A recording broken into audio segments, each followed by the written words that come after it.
Halo kawan-kawan, kembali lagi di podcast BEM Kousa UT Korea Selatan.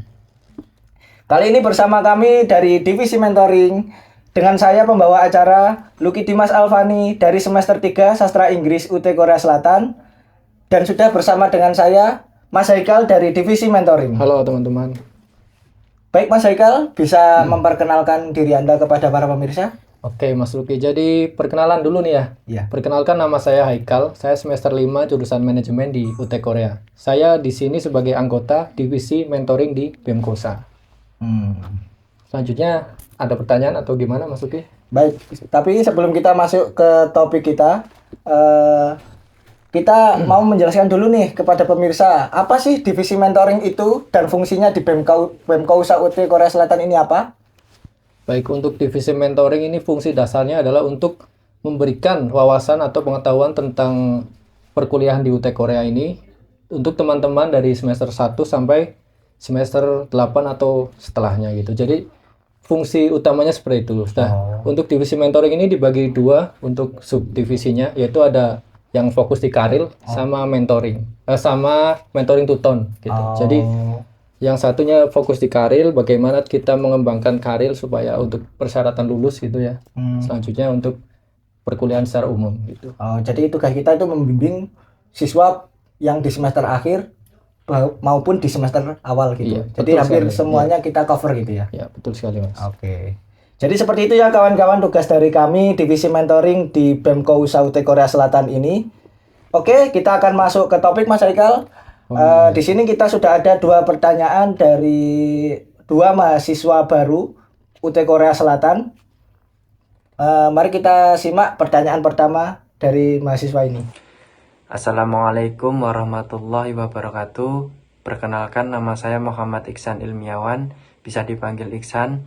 Di sini saya mau bertanya tentang bagaimana cara menjalani tugas yang baik dan benar secara akademik pada sesi 3. Karena saya di sini baru menjalani sesi tugas. Terima kasih atas perhatiannya. Wassalamualaikum warahmatullahi wabarakatuh. Baik, itu pertanyaan yang saya kira akan ditanyakan mayoritas mahasiswa baru di UT Korea Selatan ini ya Mas Haikal. Mohon dijawab pertanyaan dari mahasiswa baru tersebut. Oke. Jadi untuk Mas Iksan, terima kasih, pertanyaannya sangat bagus dan fundamental sekali, penting sekali untuk teman-teman maba nih ya. Gimana caranya ngerjain tugas tuh supaya baik dan benar gitu. Tidak hanya mengedepankan yang penting selesai atau selesai tidak selesai dikumpulkan seperti kebiasaan dulu kita mungkin ya. Jadi kalau jadi mahasiswa itu ada tingkatan atau level pengerjaan tugas yang harusnya lebih baik dari tingkatan sekolah menengah atau sekolah dasar gitu ya. Jadi secara akademik udah berbeda ya? Iya, harus ada peningkatan dong, kan kita udah namanya juga mahasiswa, ada mahanya, jadi meningkat levelnya gitu ya. Yang pertama adalah saya tekankan, kita perlu ketahui bahwa tugas itu diberikan waktu selama 2 minggu untuk pengerjaan, dimulai dari hari Senin minggu ketiga atau sesi ketiga sampai minggu ke-5, itu kita diberi waktu 2 minggu dan kita wajib mengumpulkan upload tugasnya itu di e-learning atau di Silayar itu dalam waktu 2 minggu tersebut. Nah, kalau kita melebihi waktu itu nanti sudah ditutup, jadi tugasnya tidak dapat dinilai. Walaupun kita udah ngerjain, udah selesai, tapi uploadnya telat ya, nggak bisa gitu ya. Kedua adalah bagaimana kita memberikan referensi yang jelas nih atas jawaban kita, Mas Luki. Jadi jangan kita comot dari sana sini tapi nggak jelas sumbernya dari mana, kita nggak cantumkan gitu. Jadi kita tidak boleh kopas, tidak boleh ngawur juga gitu. Iya, tidak boleh jawab kecuali ada pertanyaan yang mengedepankan untuk pendapat sendiri, itu boleh menambahkan, tapi juga harus didukung dengan referensi yang jelas. Nah, yang ketiga adalah kita nggak boleh namanya plagiarisme.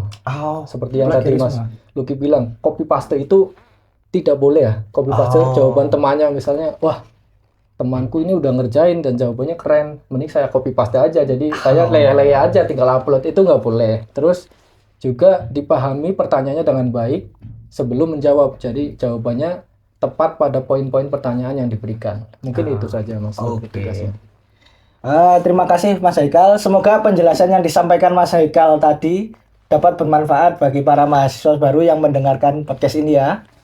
Baik, mari kita lanjut ke pertanyaan kedua kita. Assalamualaikum warahmatullahi wabarakatuh. Perkenalkan, nama saya Ronaldo Dwi Pangestu.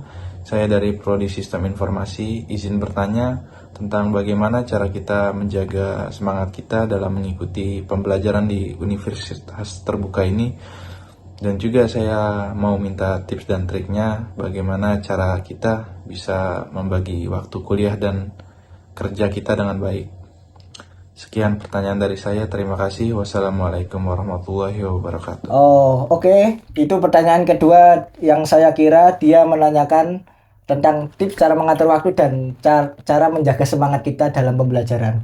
Baik, Mas Haikal bisa menyampaikan tipsnya kepada para mahasiswa baru agar semangat. Gimana? Baik, sebelumnya thank you Mas Ronaldo Dwi atas pertanyaan yang juga tidak kalah penting bagi mahasiswa baru ya. Apalagi yang baru-baru nih, yang masih perlu semangat. Bimbing nih, masih semangat dan harus dijaga semangatnya ya. Jadi tadi pertanyaannya yang pertama, bagaimana cara mengatur waktu, mengelola waktu. Mengelola waktu. Kalau mengelola waktu itu bagaimana? Ya kita pakai namanya skala prioritas, Mas. Kalau namanya kita di sini di Korea itu kan kerja ya. Iya, kita sambil bekerja sih. Kita bekerja sambil kuliah. Ya. Jadi bekerjanya itu menjadi prioritas utama kita tentunya gitu ya. Tapi jangan sampai kita melupakan bagaimana tugasnya, diskusinya. Tetap jangan meremehkan tugas-tugas kita itu. ya. Artinya bahwa kita bekerja fokus. Nah, setelah kita bekerja ada waktu luang, kita sudah misalnya udah makan, udah sholat, lain-lain, kira baru mikirkan perkuliahan. Gitu. Jadi tetap ada skala prioritas. Tetap jaga kesehatan ya kawan-kawan. Oke, untuk tipsnya gimana? Tips untuk tetap menjaga semangat kita dalam perkuliahan? Untuk menjaga semangat ini sebetulnya tiap orang bisa berbeda-beda ya. Tapi kalau dari saya pribadi adalah yang pertama kita harus ingat tujuan utama kita untuk berkuliah di UT Korea. Kalau kita pengen kuliah ini tujuannya adalah untuk menimba ilmu dan sampai selesai mendapatkan ijazah, maka kita ingat terus tuh. Wah, kalau saya lanjut, saya bisa dapat ijazah nih. Mungkin bisa membantu untuk jenjang setelah dari Korea gitu. Dari Korea pulang ke Indonesia ini bisa bermanfaat nih bagi saya dalam mencari pekerjaan ataupun nanti membangun usaha gitu ya, membangun relasi dengan orang-orang lain gitu. Oke, siap. Dan juga kita ada 2 kunci untuk sampai di finish. Jadi yang pertama komitmen, yang kedua adalah konsistensi. Karena kata Denzel Washington, seorang aktor siapa itu, Mas? Hollywood. Aktor Hollywood. Oke. Iya, jadi dia itu pernah diwawancara gimana sih cara dia mempertahankan konsistensinya dia di dunia Hollywood perfilman tuh dari tahun 80-an sampai sekarang nih. Sampai zaman modern. Jadi ada 2. Yang pertama tipsnya pertama komitmen, yang 2 konsistensi. Jadi dia bilang gini. Without commitment we never start. Without consistency, we never finish. Jadi tanpa komitmen kita nggak akan pernah mulai sesuatu. Kita pengen nih berkuliah, tapi kita nggak ada komitmen. Kita cuma pengen kuliah ya, tapi nggak ada komitmennya nih. Jadi dia nggak mendaftar nih bagaimana mengikuti perkuliahan. Mulai dulu kita punya komitmennya. Mulainya kita butuh komitmen. Tapi untuk lulus kita butuh konsistensi. Konsistensi inilah yang nanti akan menjaga kita, semangat kita, asa kita untuk lulus dan menjadi sarjana. Begitu ya kawan-kawan. Jadi kuncinya yang paling utama itu 2, yaitu komitmen yang pertama, yang kedua konsisten. Tetap dijaga itu semua sampai kita lulus. Insya Allah ilmu kita akan bermanfaat di Indonesia. Amin. Tips yang sangat berharga dari Mas Haikal. Kita sampaikan terima kasih kepada Mas Haikal sudah memberikan tipsnya kepada kita. Baik, sekian podcast dari kami Divisi Mentoring untuk episode kali ini. Nantikan episode kami berikutnya tetap di podcast BEM Kousa. Semangat. Semangat.